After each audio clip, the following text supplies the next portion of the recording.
السلام علیکم ورحمۃ اللہ وبرکاتہ۔ الحمد للہ رب العالمین والصلاة والسلام علی رسولہ الکریم، اما بعد، اعوذ باللہ من الشیطان الرجیم، بسم اللہ الرحمن الرحیم۔ براءۃ من اللہ ورسولہ الی الذین عاہدتم من المشرکین۔ آج انشاءاللہ رب العالمین آج کے جو درس کی ابتدا ہے وہ سن 9 ہجری میں اللہ کے رسول صلی اللہ علیہ وسلم نے حج کا پہلا قافلہ حضرت ابوبکر صدیق رضی اللہ تعالی عنہ کی قیادت میں روانہ کیا۔ یہیں سے آج کے درس کا ہم آغاز کرتے ہیں۔ سال ذی القعدہ یا ذی الحجہ سن 9 ہجری میں اللہ کے نبی صلی اللہ علیہ وسلم نے مناسک حج قائم کرنے کی غرض سے ابوبکر صدیق رضی اللہ تعالی عنہ کو حج کا امیر بنا کر کے روانہ فرمایا۔ اس کے بعد اللہ رب العالمین نے سورہ برات کا ابتدائی حصہ نازل فرمایا۔ سورہ برات مطلب سورہ توبہ کا ابتدائی حصہ اللہ نے نازل فرمایا، جس میں مشرکین سے کیے گئے عہد و پیمان کو برابری کی بنیاد پر ختم کرنے کا حکم دیا گیا تھا۔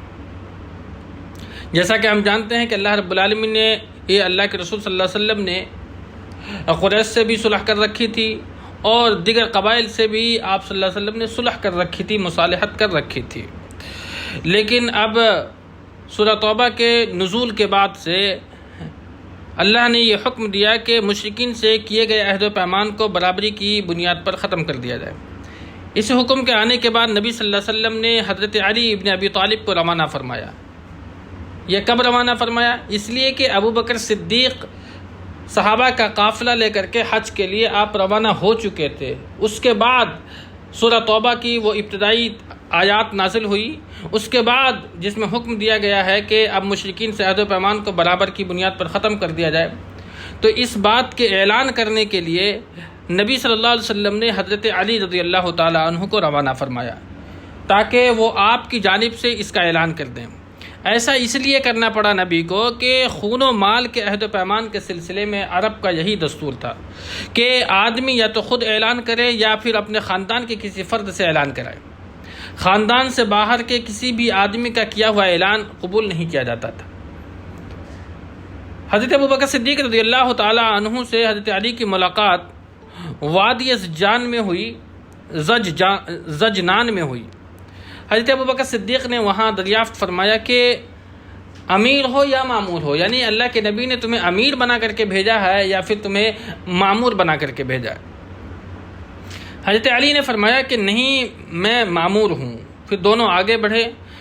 صدیق اکبر نے لوگوں کو حج کرایا۔ جب 10ویں تاریخ یعنی کہ قربانی کا دن آیا تو حضرت علی ابن ابی طالب نے جمرہ کے پاس کھڑے ہو کر کے لوگوں میں وہ اعلان کیا جس اعلان کا حکم نبی صلی اللہ علیہ وسلم نے دیا تھا، یعنی کہ تمام عہد والوں کا عہد ختم کر دیا اور انہیں 4 مہینے کا الٹیمیٹم دیا، مہلت دی۔ اسی طرح جن کے ساتھ کوئی بھی عہد و پیمان نہیں تھا انہیں بھی 4 مہینے کی مہلت دی تاکہ تم لوگ 4 مہینے کے اندر اندر یا تو اسلام قبول کر لو یا پھر مکہ کو خالی کر دو۔ یہ الٹیمیٹم ہے جس کا اعلان اللہ کے نبی کے حکم سے حضرت علی ابن ابی طالب رضی اللہ تعالی عنہ نے 9 ہجری میں سن 9 ہجری میں حج کے موقع پر کیا تھا۔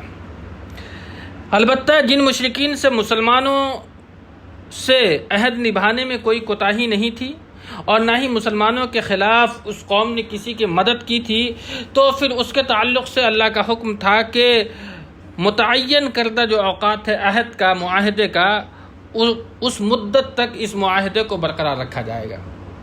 وہ الٹیمیٹم کا حکم ان لوگوں کے لیے تھا جن لوگوں سے کوئی معاہدہ نہیں تھا، یا پھر معاہدہ تو تھا لیکن ان لوگوں نے غداری کی، خیانت کی، بدعہدی کی ہے، ایسے لوگوں کے لیے 4 مہینے کی مہلت تھی۔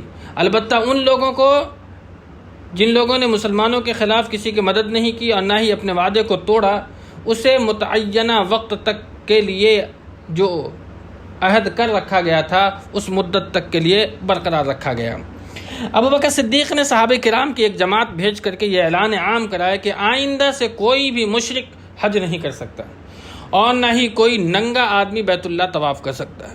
یہ اعلان گویا کہ جزیرۃ العرب سے بت پرستی کے خاتمے کا اعلان تھا، یعنی کہ اس سال کے بعد بت پرستی کے لیے آمد و رفت کی کوئی بھی گنجائش نہیں ہے۔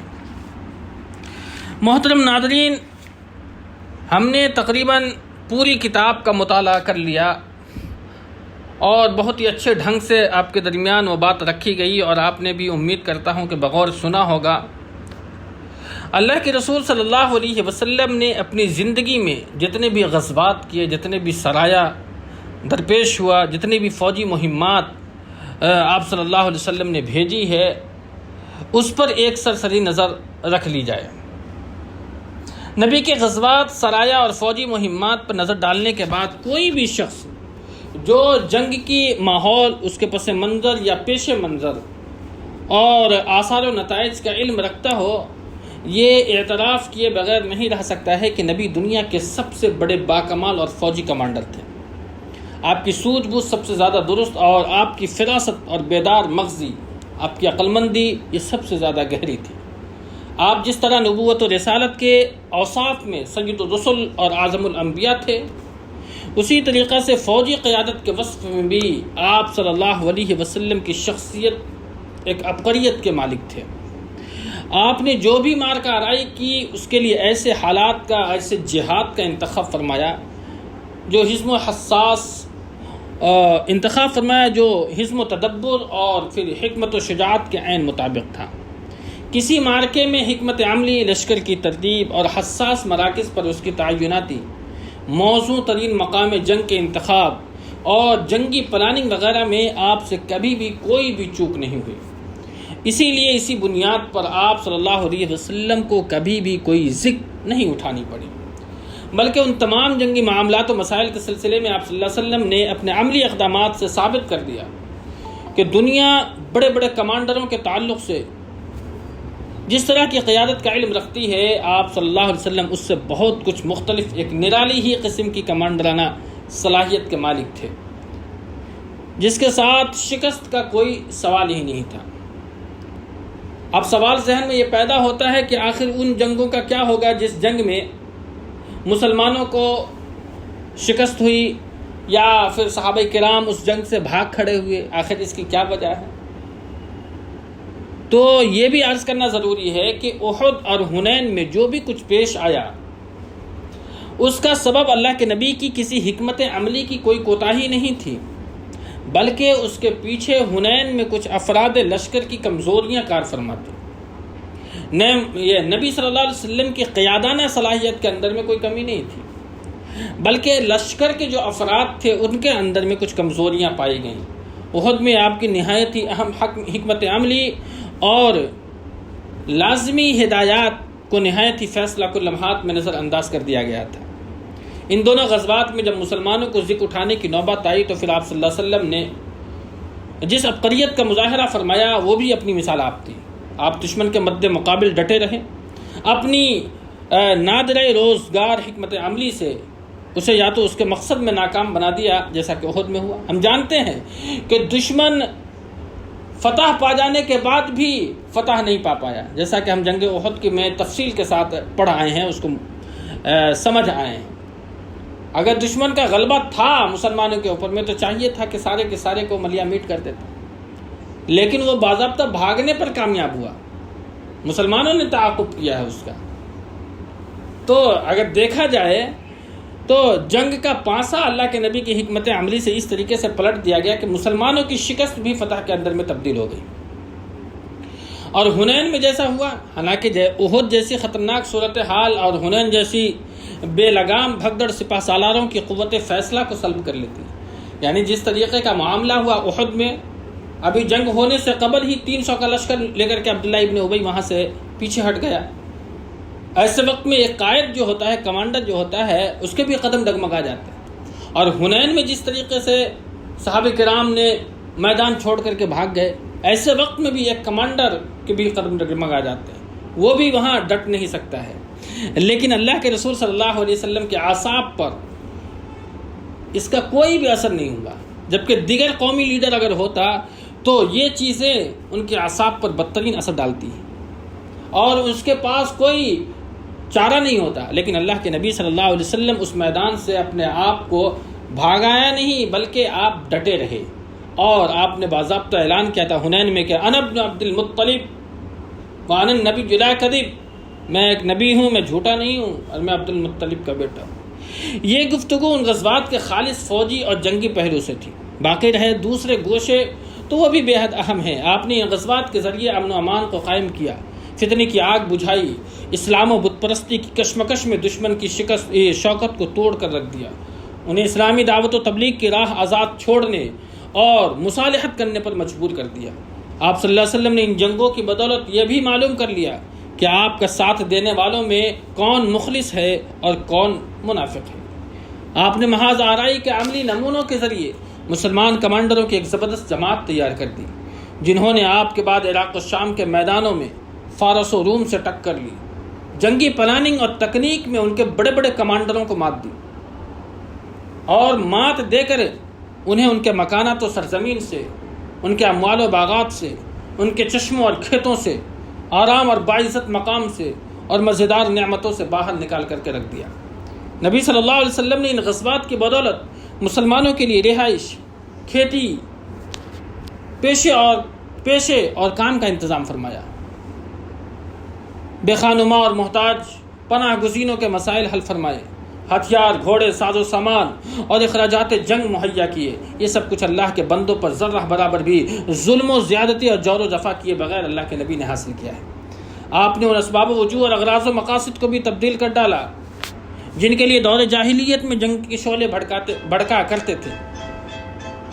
دور جاہلیت میں جنگ نام تھی لوٹ مار، قتل و غارت گری کا، ظلم و زیادتی، انتقام و تشدد کا، کمزوروں کو کچلنے، آبادیاں ویران کرنے، عمارتوں کو ڈھانے کا، عورتوں کی بے حرمتی اور بوڑھے بچوں اور بچیوں کے ساتھ سنگ دلی سے پیش آنے کا، کھیتی باڑی اور جانوروں کو ہلاک کرنے اور زمین میں تباہی و فسادی مچانے کا۔ مگر اسلام نے اس جنگ کی روح تبدیل کر کے اسے ایک مقدس جہاد میں تبدیل کیا، جسے نہایت ہی موزوں اور معقول اسباب کے تحت شروع کیا جاتا ہے، اور جس کے ذریعے ایسے شریفانہ مقاصد اور بلند پایہ اغراض حاصل کیے جاتے ہیں جنہیں ہر زمانے اور ملک میں انسانی معاشرے کے لیے باعث اعزاز تسلیم کیا گیا ہے۔ جنگ کا مفہوم یہ ہو گیا تھا کہ انسان کو قہر و ظلم کے نظام سے نکال کر عدل و انصاف کے نظام میں لانے کی جد و جہد کیے جائے، ایک ایسے نظام کو جس میں طاقتور کمزور کو کھا رہا ہو، الٹ کر ایک ایسا نظام قائم کیا جائے جس میں طاقتور کمزور ہو جائے جب تک کہ اس سے کمزور کا حق لے نہ لیا جائے۔ اسی طریقے سے اب جنگ کا معنی یہ ہو گیا تھا کہ ان کمزور مردوں، عورتوں اور بچوں کو نجات دلائی جائے جو دعائیں کرتے رہتے تھے کہ اے ہمارے پروردگار، ہمیں اس بستی سے نکال جس کے باشندے ظالم ہیں، ہمارے لیے اپنے پاس سے ولی بنا، اپنے پاس سے مددگار بنا۔ نیز اس جنگ کا معنی یہ ہو گیا کہ اللہ کی زمین کو غدر و خیانت، ظلم و ستم، بدی و گناہ سے پاک کر کے اس کی جگہ امن و امان اور رأفت و رحمت، حقوق رسانی اور انسانیت کا نظم بحال کیا جائے۔ اللہ کے نبی صلی اللہ علیہ وسلم نے جنگ کے لیے شریفانہ ضوابط مقرر فرمائے، اپنے فوجیوں اور کمانڈروں پر ان کی پابندی لازم قرار دیتے ہوئے کسی حال میں ان سے باہر جانے کی اجازت نہیں دی۔ حضرت سلیمان ابن بریدہ بیان کرتے ہیں کہ نبی صلی اللہ علیہ وسلم جب بھی کسی شخص کو لشکر یا سریہ کا امیر مقرر فرماتے تو اسے خاص اس کے اپنے نفس کے بارے میں اللہ کے تقوی اور اس کے مسلمان ساتھیوں کے بارے میں خیر کی وصیت فرماتے، پھر فرماتے اللہ کے نام سے اللہ کی راہ میں غزوہ کرو، جس نے اللہ کے ساتھ کفر کیا ان سے لڑائی کرو، غزوہ کرو، خیانت کسی کے ساتھ نہ کرنا، بدعہدی نہ کرو، ناک کان وغیرہ نہ کاٹو، یعنی کہ کسی کے جسم کا مسئلہ نہ کرنا، کسی بچے کو قتل نہ کرنا۔ اسی طریقے سے آپ صلی اللہ علیہ وسلم نے آسانی برتنے کا حکم دیا اور فرماتے تھے سختی نہ کرنا، لوگوں کو سکون دلاؤ، اس کو متنفر نہ کرو۔ جب رات میں آپ صلی اللہ علیہ وسلم کسی قوم کے پاس پہنچتے تو صبح ہونے سے پہلے چھاپا نہیں مارتے تھے۔ آپ نے کسی کو آگ میں جلانے سے نہایت سختی کے ساتھ منع فرمایا ہے۔ اسی طریقے سے باندھ کر کے قتل کرنے اور عورتوں کو مارنے اور انہیں قتل کرنے سے بھی اللہ کے نبی نے منع فرمایا، لوٹ مار سے روکا، حتیٰ کہ آپ نے فرمایا کہ لوٹ کا مال مردار کی ہی طرح حرام ہے۔ اسی طریقے سے آپ صلی اللہ علیہ وسلم نے کھیتی باڑی تباہ کرنے، جانور کو ہلاک کرنے، درخت کاٹنے سے منع فرمایا، سوائے اس صورت کے کہ اس کی سخت ضرورت آن پڑے اور اس درخت کو کاٹے بغیر کوئی چارہ نہ ہو۔ فتح مکہ کے موقع پر آپ صلی اللہ علیہ وسلم نے یہ بھی فرمایا کہ کسی زخمی پر حملہ نہ کرنا، کسی بھاگنے والے کا پیچھا نہ کرو، کسی قیدی کو قتل نہ کرو۔ آپ نے یہ سنت جاری فرمائی کہ کسی بھی سفیر کو قتل نہ کیا جائے، جو کسی قوم کا نمائندہ بن کر کے آپ کے پاس آتا ہے اسے قتل نہ کیا جائے۔ آپ نے معاہدین یعنی کہ غیر مسلم شہریوں کے قتل سے بھی نہایت سختی سے روکا ہے، یہاں تک کہ فرمایا کہ جو شخص کسی معاہد کو قتل کرے گا وہ شخص جنت کی خوشبو نہیں پائے گا، حالانکہ اس کی خوشبو 40 سال کے فاصلے سے پائی جاتی ہے۔ یہ اور اس طرح کے دوسرے بلند پایا قواعد و ضوابط تھے جن کی بدولت جنگ کا عمل جاہلیت کی گندگیوں سے پاک صاف ہو کر کے مقدس جہاد کے اندر تبدیل ہو گیا۔ محترم ناظرین، جیسا کہ ہم جانتے ہیں کہ فتح مکہ کے بعد لوگ اسلام کے اندر فوج در فوج داخل ہوتے چلے گئے، اس لیے کہ بعض لوگوں کا یہ خیال بھی تھا کہ ہم اسلام کے دامن میں اس وقت پناہ لینے جائیں گے جب اسلام اپنی ہی قوم پر یعنی کہ نبی اپنی قوم پر غالب آ جائے۔ اس انتظار میں بھی بعض لوگ تھے، اور اس کے بعد جب مکہ فتح ہو گیا، نبی اپنی قوم پر غالب آ گئے، تو پھر ان لوگوں نے جو سوچ رکھا تھا اب اسے عملی جامہ پہنانے کے لیے اسلام کے دامن میں اپنے آپ کو پناہ لینے کے لیے پھر وفود کی شکل میں نبی صلی اللہ علیہ وسلم کے پاس آنے شروع ہو گئے۔ ہم نے فتح مکہ کی پوری تفصیل پڑھائے ہیں۔ فتح مکہ ایک فیصلہ کن معرکہ تھا جس نے بت پرستی کا کام تمام کر دیا، سارے عرب کے لیے حق و باطل کی پہچان ثابت ہوا، اس کی وجہ سے ان کے شبہات پائے جاتے رہے، اس لیے اس کے بعد انہوں نے بڑی تیز رفتاری سے اسلام کو قبول کیا۔ حضرت عمر بن سلمہ کا بیان ہے کہ ہم لوگ ایک چشمے پر آباد تھے جو لوگوں کی گزرگاہ تھا، ہمارے یہاں سے قافلے گزرتے، ہم ان سے پوچھتے رہتے تھے کہ لوگوں کا کیا حال ہے، اس آدمی یعنی نبی کا کیا حال ہے اور وہ کیسا ہے؟ لوگ کہتے وہ سمجھتا ہے کہ اللہ نے اسے پیغمبر بنایا ہے، اس کے پاس وحی بھیجی ہے، اللہ نے یہ اور یہ وحی کی ہے۔ میں یہ بات یاد کر لیتا تھا گویا کہ وہ میرے سینے میں چپک جاتی تھی، اور عرب حلقہ بگوش اسلام ہونے کے لیے فتح مکہ کا انتظار کر رہے تھے، کہتے تھے کہ اسے اور اس کی قوم کو پنجہ آزمائی کے لیے چھوڑ دو، اگر وہ اپنی قوم پر غالب آ گیا تو وہ یقیناً سچا نبی ہے۔ ناظرین، میں نے ابھی خلاصہ کے طور پر یہ بات آپ کے درمیان رکھی تھی۔ جب فتح مکہ کا واقعہ پیش آیا تو ہر قوم نے اپنے اسلام کے ساتھ مدینہ کی جانب پیش رفت کی، اور میرے والد بھی، یہ صحابی فرماتے ہیں، عمر ابن سلمہ کا بیان ہے کہ میرے والد بھی میری قوم کے اسلام کے ساتھ تشریف لے گئے۔ جب نبی صلی اللہ علیہ وسلم کی خدمت میں آئے تو فرمایا کہ میں تمہارے پاس خدا کی قسم ایک نبی برحق کے پاس سے آ رہا ہوں۔ آپ نے فرمایا کہ فلاں نماز فلاں وقت میں پڑھو، فلاں نماز فلاں وقت میں پڑھو۔ یہ عمر ابن سلمہ فرماتے ہیں کہ جب وہ نبی کے پاس سے آئے تو وہ ہمارے درمیان آ کر کے اس جملہ کو ارشاد فرمایا کہ میں تمہارے پاس خدا کے ایک نبی کے پاس سے آ رہا ہوں۔ آپ نے فرمایا ہے کہ فلاں نماز کو فلاں وقت میں پڑھنا، اور جب نماز کا وقت آ جائے تو تم میں سے ایک آدمی اذان کہے اور جسے قرآن زیادہ یاد ہو وہ امامت کرے۔ اس حدیث سے اندازہ ہوتا ہے کہ فتح مکہ کے واقعہ حالات کو تبدیل کرنے میں، اسلام کو قوت بخشنے میں، اہل عرب کا موقف متعین کرانے میں، اسلام کے سامنے انہیں سپر انداز کرنے میں کتنے گہرے اور دور رس اثرات رکھتا تھا۔ یہ کیفیت غزوہ تبوک کے بعد اور بھی زیادہ پختہ ہو گیا۔ اس لیے ہم دیکھتے ہیں کہ ان 2 برسوں یعنی کہ سن 9 ہجری اور سن 10 ہجری میں مدینہ آنے والے وفود کا ایک دم سے تانتا بندھا ہوا تھا، اور لوگ اللہ کے دین میں فوج در فوج داخل ہو رہے تھے، یہاں تک کہ وہ اسلامی لشکر جو فتح مکہ کے موقع پر 10,000 پر مشتمل تھی، غزوہ تبوک کے موقع پر 30,000 فوجیوں کی ٹھاٹھیں مارتے ہوئے سمندر میں تبدیل ہو گئے۔ اور حجۃ الوداع میں دیکھیے کہ 1,24,000 یا پھر 1,44,000 اہل اسلام کا سیلاب امنڈ پڑا ہے۔ نبی کے گردا گرد اس طرح لبیک پکارتا، تکبیر کہتا، حمد و تسبیح کے نغمے گنگناتا ہے کہ آفاق گونج اٹھتے ہیں اور وادیوں کو حسار نغمے توحید سے معمور ہو جاتے ہیں۔ اہل مغازی نے جن وفود کا تذکرہ کیا ہے ان کی تعداد 70 سے زیادہ ہے، چند ایک کا ذکر ہم آپ کے درمیان کریں گے۔ سب سے پہلے وفد عبد القیس، اس قبیلے کا وفد 2 بار نبی کی خدمت میں حاضر ہوا. پہلی بار سن 5 ہجری میں یا پھر اس سے بھی پہلے، اور دوسری بار عام الوفود یعنی کہ سن 9 ہجری میں. پہلی بار ان کے آنے کی وجہ یہ ہوئی کہ اس قبیلے کا ایک شخص منقذ بن حبان تجارت کا سامان لے کر مدینہ آیا جایا کرتا تھا. وہ جب نبی کی ہجرت کے بعد پہلی بار مدینہ آیا اور اس کو معلوم ہوا کہ اسلام کا علم ہوا تو وہ مسلمان ہو گیا، اور نبی صلی اللہ علیہ وسلم کا ایک خط لے کر کے اپنے قوم کے پاس گیا. ان لوگوں نے بھی اسلام قبول کر لیا اور ان کے 13 یا 14 آدمیوں کا وفد حرمت والے مہینے میں خدمت نبی میں حاضر ہوا. اسی دفعہ اس وفد نے نبی سے ایمان اور مشروبات کے متعلق سوال کیا تھا، کھانے پینے کے تعلق سے. اس وفد کا سربراہ الاشج العصری تھا، جن کے بارے میں نبی صلی اللہ علیہ وسلم نے فرمایا کہ تم میں 2 خصلتیں ایسی ہیں جنہیں اللہ پسند کرتا ہے. پہلی خصلت ہے کہ دور اندیشی، تم دور کی باتوں پر غور کرتے ہو، اور دوسری بات تمہارے اندر ہے بردباری، بوجھ اٹھانے کی صلاحیت موجود ہے. دوسری بار اس قبیلے کا وفد جیسا کہ بتایا گیا کہ وفود والے سال میں آیا تھا، یعنی کہ سن 9 ہجری میں. اس وقت ان کی تعداد 40 تھی، اور ان میں علا بن جارود عبدی تھا جو کہ ایک نصرانی تھا لیکن مسلمان ہو گیا، اور اس کا اسلام بہت اچھا رہا. دوسرا وفد وفد دوس، یہ وفد سن 7 ہجری کے ابتدائی میں مدینہ آیا. اس وقت نبی صلی اللہ علیہ وسلم خیبر میں تھے.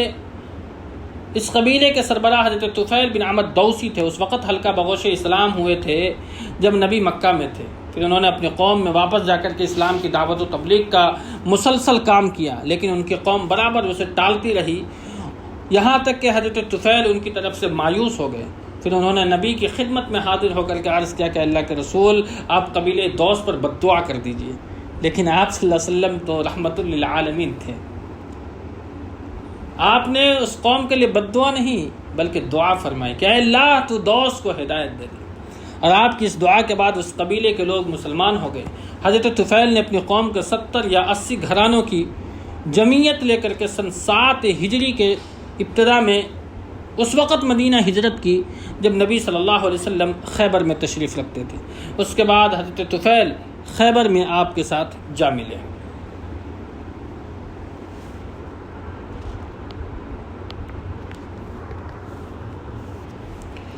تیسرا فروا بن عمر جزامی کا پیغام رساں. حضرت فروا رومی سپاہی کے اندر ایک عربی کمانڈر تھے.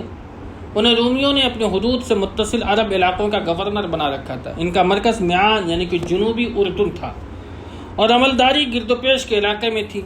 انہوں نے جنگ موتا سن 8 ہجری میں مسلمانوں کی مار کا آرائی، شجاعت اور جنگی پختگی کو دیکھ کر کے اسلام کو قبول کر لیا، اور ایک قاصد بھیج کر رسول اللہ صلی اللہ علیہ وسلم کو اپنے مسلمان ہونے کی خبر دی. تحفہ میں آپ کے لیے نبی صلی اللہ علیہ وسلم کے لیے ایک سفید کھچر بھیجوایا تھا.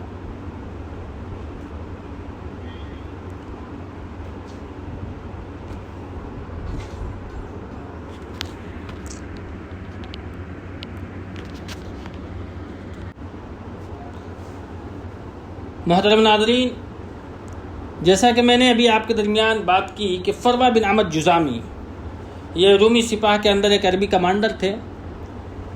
انہوں نے جنگ موتا کے موقع پر مسلمانوں کی بہادری اور جنگی پختگی دیکھ کر کے اسلام کو قبول کیا، اور ایک قاصد کو بھیج کر نبی کو اپنے مسلمان ہونے کی خبر دی، اور تحفہ میں نبی کے لیے ایک سفید خچر بھیجوایا. رومیوں کو ان کے مسلمان ہونے کا علم ہوا تو انہوں نے پہلے تو انہیں گرفتار کر کے قید کر لیا، پھر اختیار دیا کہ یا تو مرتد ہو جائے یا پھر موت کے لیے تیار ہو جائے. انہوں نے ارتداد پر یعنی کہ مرتد پر موت کو ترجیح دی. انہوں نے فلسطین میں عفرا نامی ایک چشمے پر سولی دے کر کے شہید کر دیا گیا.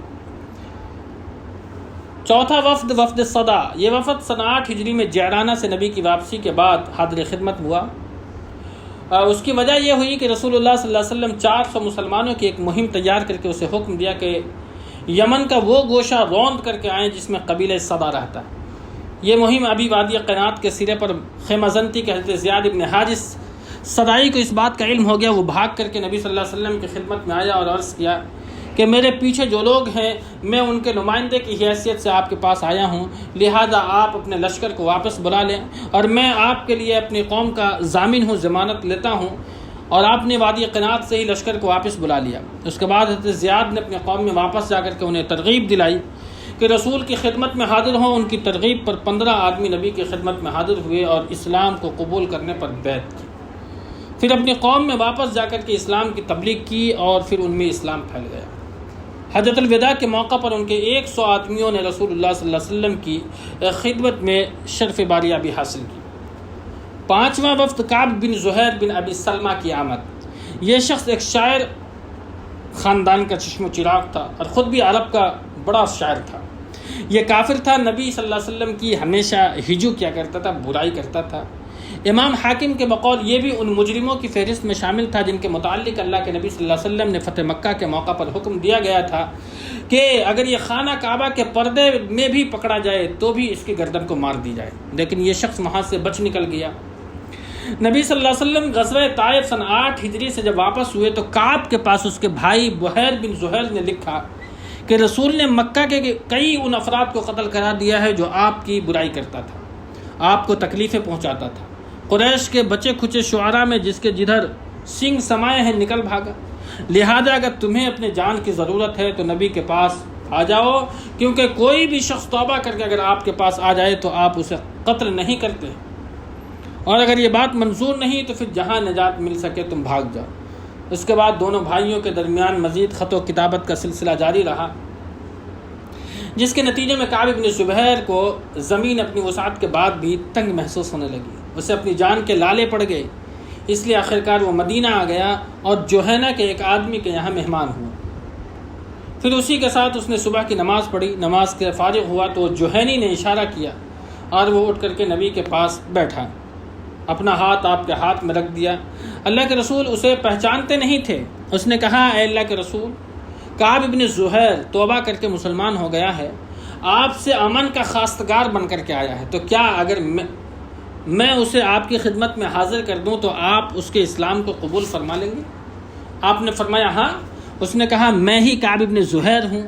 یہ سن کر کے انصاری صحابی اس پر جھپٹ پڑے، چونکہ اس نے نبی کی شان میں بڑی بیعدبی کی تھی، بڑی گستاخیاں کی تھی، اس کی گردن مارنے کی اجازت چاہیے، لیکن آپ صلی اللہ علیہ وسلم نے فرمایا کہ چھوڑ دو، یہ شخص توبہ ہو کر کے اپنی پچھلی باتوں سے دستکش ہو کر کے آیا ہے۔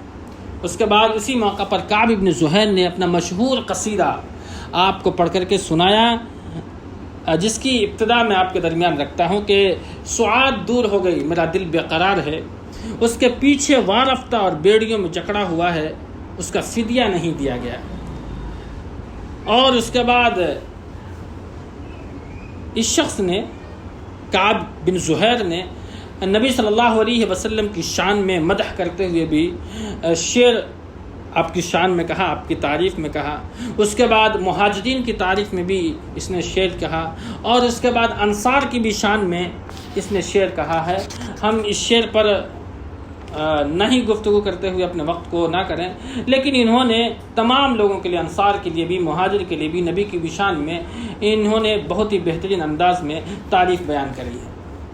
چوتھا وفد عذرا، یہ وفد سفر سن 9 ہجری میں مدینہ آیا، 12 آدمیوں پر مشتمل تھا، اس میں حمزہ بن نعمان بھی تھے۔ جب یہ وفد سے پوچھا گیا کہ آپ کون لوگ ہیں تو ان کے نمائندے نے کہا کہ ہم بنو عذرا ہیں، قصی کے اخیافی بھائی، ہم نے ہی قصی کی تائید کی تھی اور بنو خزاعہ اور بنو بکر کو مکہ سے نکالا تھا، یہاں ہمارے رشتہ دار اور قرابت داریاں ہیں۔ اس میں نبی صلی اللہ علیہ وسلم نے خوش آمدید کہا اور ملک شام کے فتح کیے جانے کی بشارت دی، نیز انہیں کاہنہ عورتوں سے سوال کرنے سے منع کیا اور ان ذبیحوں سے روکا جنہیں یہ لوگ حالت شرک میں ذبح کرتے تھے۔ اس وفد نے اسلام کو قبول کیا اور چند روز آپ صلی اللہ علیہ وسلم کے پاس ٹھہر کر واپس چلا گیا۔ 7واں وفد، وفد بلی، یہ ربیع الاول سن 9 ہجری میں مدینہ آیا اور حلقہ بغوش اسلام ہو کر کے 3 روز نبی کے پاس مقیم رہا۔ دوران قیام وفد کے رئیس ابو الزبیب نے دریافت کیا کہ کیا ضیافت میں بھی اجر ہے، یعنی کہ مہمان نوازی میں بھی اجر ہے؟ آپ صلی اللہ علیہ وسلم نے فرمایا ہاں، کسی مالدار یا فقیر کے ساتھ جو بھی اچھا سلوک کرے گا وہ صدقہ ہے۔ اس نے پوچھا کہ مدت ضیافت کتنی ہے، یعنی کہ مہمان نوازی کی مدت کتنی ہے؟ آپ نے فرمایا 3 دن۔ اس نے پوچھا کسی لاپتہ شخص کی گمشدہ بھیڑ بکری مل جائے تو کیا حکم ہے؟ آپ نے فرمایا وہ تمہارے لیے ہے یا تمہارے بھائی کے لیے یا پھر بھیڑیے کے لیے؟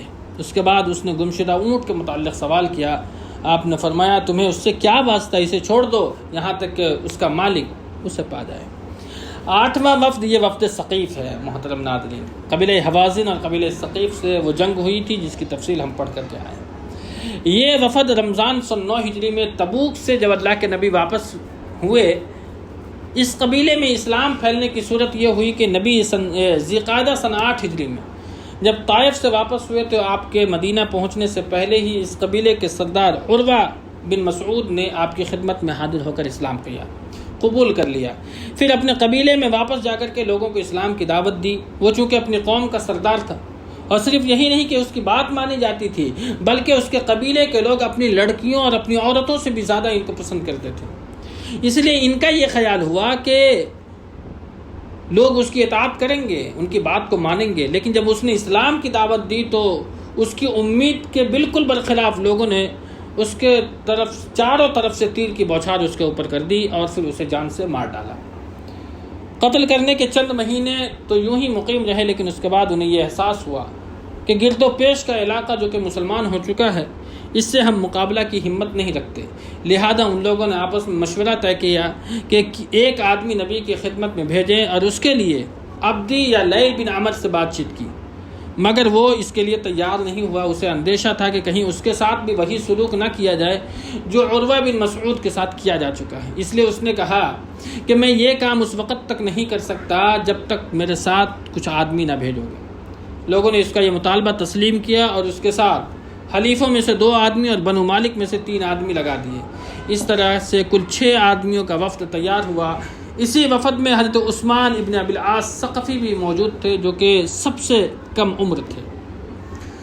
جب یہ لوگ نبی کی خدمت میں پہنچے تو آپ نے ان کے لیے مسجد کے گوشے میں قبہ لگوایا تاکہ یہ لوگ قرآن کو سیکھیں اور صحابہ کو نماز پڑھتے ہوئے دیکھیں۔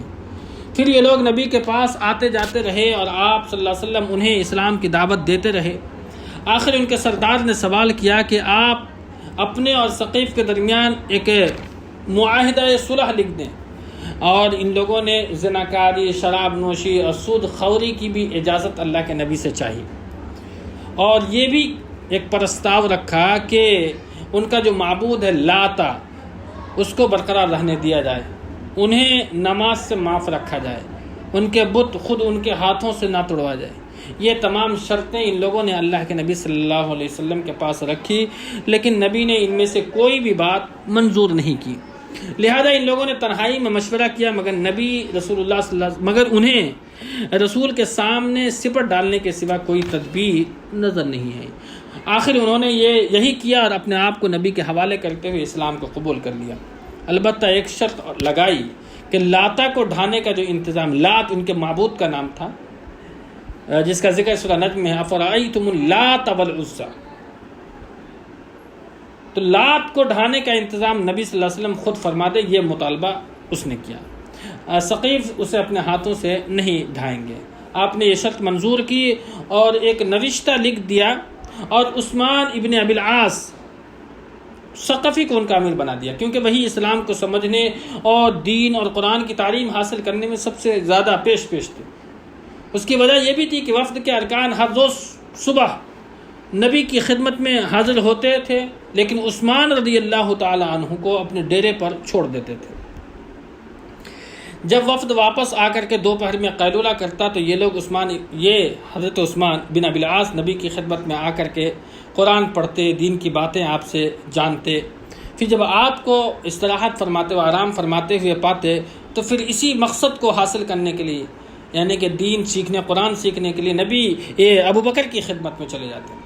حضرت عثمان ابن ابی العاص کی گورنری میں بڑی بابرکت ثابت ہوئی ہے۔ نبی کی وفات کے بعد جب خلافت صدیقی میں ارتداد کی لہر چلی تھی، لوگ کثرت سے مرتد ہونے لگے تھے، اسلام سے پھر جانے لگے تھے، اور قبیلہ بنو ثقیف نے بھی مرتد ہونے کا ارادہ کیا تھا، تو انہیں حضرت عثمان ابن ابی العاص نے مخاطب کر کے کہا تھا، اے ثقیف کے لوگوں، تم سب سے اخیر میں اسلام لائے ہو، اس لیے سب سے پہلے مرتد نہ ہونا۔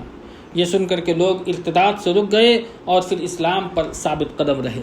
بہرحال وفد نے اپنی قوم میں واپس آ کر کے اصل حقیقت کو چھپائے رکھی اور قوم کے سامنے لڑائی اور مار دھاڑ کا ہوا کھڑا کیا۔ حزن و غم کا اظہار کرتے ہوئے فرمایا کہ رسول نے ان سے مطالبہ کیا ہے کہ وہ لوگ اسلام کو قبول کریں، زنا، شراب، سود چھوڑ دیں، ورنہ سخت لڑائی کی جائے گی۔ یہ سن کر پہلے تو ثقیف پر نخوت جاہلیہ غالب آئی، 2-3 روز تک لڑائی کی بات سوچتے رہے، لیکن پھر اللہ نے ان کے دلوں میں رعب ڈالا اور انہوں نے وفد سے گزارش کی کہ وہ نبی کے پاس واپس جائیں اور آپ کے مطالبات تسلیم کر لیں۔ اس مرحلے پر پہنچ کر کے وفد نے اسلام کی حقیقت ظاہر کی اور جن باتوں پر مصالحت ہو چکی تھی ان کا اظہار کیا۔ ثقیف نے اسی وقت اسلام کو قبول کیا۔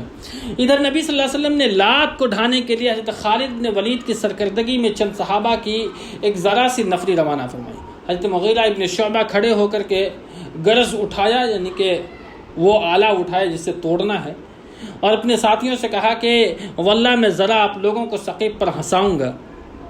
ہنسانے کا وہ واقعہ بھی بڑا دلچسپ ہے، آپ دیکھیں گے۔ اس کے بعد لاتا پر گرز مار کر خود ہی گر پڑے اور ایڑیاں پٹکنے لگے۔ یہ ایک ڈرامہ سا کامیڈی مغیرہ ابن شعبہ کی طرف سے تھی، یعنی کہ لاتا پر جو آلہ ہے مارنے کا، توڑنے کا، وہ مار کر کے خود ہی گر پڑے اور ایڑیاں پٹکنے لگے۔ یہ بناوٹی منظر دیکھ کر کے طائف والوں پر ہول طاری ہو گیا، وہ لوگ ڈر گئے، کہنے لگے اللہ مغیرہ کو ہلاک کرے، اسے دیوی نے مار ڈالا۔ اتنے میں حضرت مغیرہ اچھل کر کے کھڑے ہوئے اور فرمایا اللہ تمہارا برا کرے، یہ تو پتھر اور مٹی کا تماشا ہے۔ پھر انہوں نے دروازے پر ضرب لگائی، اسے توڑ دیا۔ اس کے بعد سب سے اونچی دیوار پر چڑھے اور ان کے ساتھ کچھ اور صحابہ بھی چڑھے، پھر اسے ڈھاتے ڈھاتے زمین کے برابر کر دیا، حتیٰ کہ اس کی بنیاد بھی کھود ڈالی، اس کا زیور اور اس کے نیچے سے لباس وغیرہ نکال لیا۔ یہ دیکھ کر کے قبیلہ ثقیف کے لوگ دم بخود رہ گئے۔ حضرت خالد رضی اللہ تعالیٰ عنہ زیور اور لباس لے کر اپنی ٹیم کے ساتھ نبی کے پاس واپس ہوئے۔ نبی نے سب کچھ اسی دن تقسیم فرما دیا اور نبی کی نصرت اور دین کے اعزاز پر اللہ کی حمد بیان کی۔ شاہان یمن کا خط۔ تبوک سے نبی کی واپسی کے بعد شاہان خمید یعنی کہ حارث بن عبد کلال، نعیم بن عبد کلال، حمدان، معافر کے سربراہ نعمان بن قیل کا خط آیا۔ نامہ بر مالک بن مرہ رہاوی تھا۔ ان بادشاہوں نے اپنے اسلام لانے اور شرک اور اہل شرک سے علیحدگی اختیار کرنے کی اطلاع دے کر کے اسے بھیجا تھا۔ اللہ کے رسول نے ان کے پاس ایک جوابی خط لکھ کر کے یہ واضح فرما دیا کہ اہل ایمان کے حقوق اور ان کی ذمہ داریاں کیا ہیں۔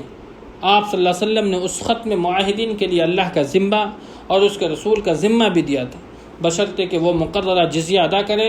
اس کے علاوہ آپ نے کچھ صحابہ کو یمن روانہ فرمایا اور حضرت معاذ بن جبل رضی اللہ تعالی عنہ کو ان کا امیر مقرر فرمایا۔ 10واں وفد حمدان۔ یہ وفد سن 9 ہجری میں تبوک سے رسول کی واپسی کے بعد نبی کی خدمت میں حاضر ہوا۔ اللہ کے رسول نے ان کے لیے ایک تحریر لکھ کر جو کچھ انہوں نے مانگا تھا عطا فرمایا اور مالک بن نمط رضی اللہ تعالیٰ عنہ کو ان کا امیر مقرر کیا۔ ان کے قوم کے جو لوگ مسلمان ہو چکے تھے ان کو گورنر بنایا گیا اور باقی لوگوں کے پاس اسلام کی دعوت دینے کے لیے اسلام کے عظیم سپاہی خالد بن ولید کو بھیج دیا۔ وہ 6 مہینے وہاں رہ کر کے دعوت دیتے رہے لیکن لوگوں نے اسلام قبول نہیں کیا۔